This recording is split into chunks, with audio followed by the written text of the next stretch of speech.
नमस्कार. महाराष्ट्राचा लाडका कवी 2026 या कविता गायन स्पर्धेमध्ये मी भाग घेतला आहे. माझी कविता स्वरचित कविता मी पिराजी विठोबा पाटील बेळगाव इथून माझी कविता सादरीकरण करीत आहे. माझ्या कवितेचं शीर्षक आहे धरण.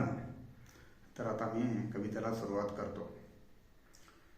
धरण धरण ग धरण धरण धरण धरण ग धरण धरण आसवांच्या पुराला मी बांधियल धरण.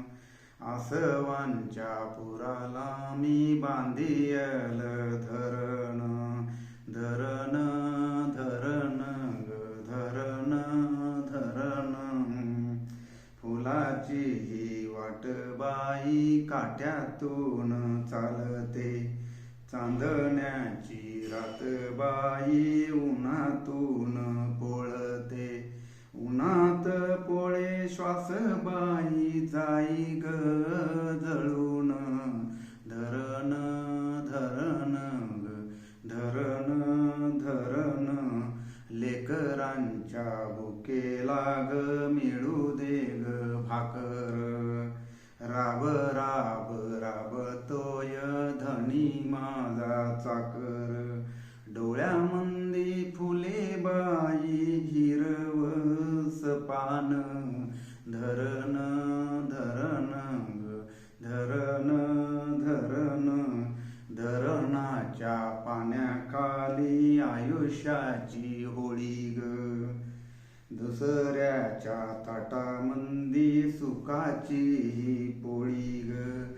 आसवांच्या पुरात ग कोंडल हे मरण.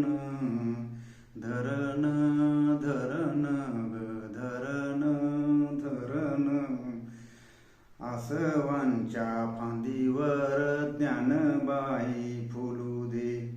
दुःखाच्या या फांदीवर सुखबाई झुलू दे.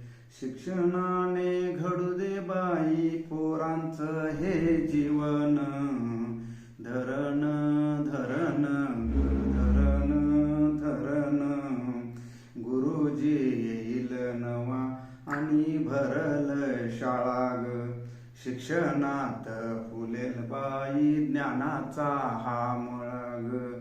नाहीतर कसलं जगन हे कुडाचंच मरण. धरण धरण ग धरण धरण आसवांच्या पुराला मी बांधियले धरण.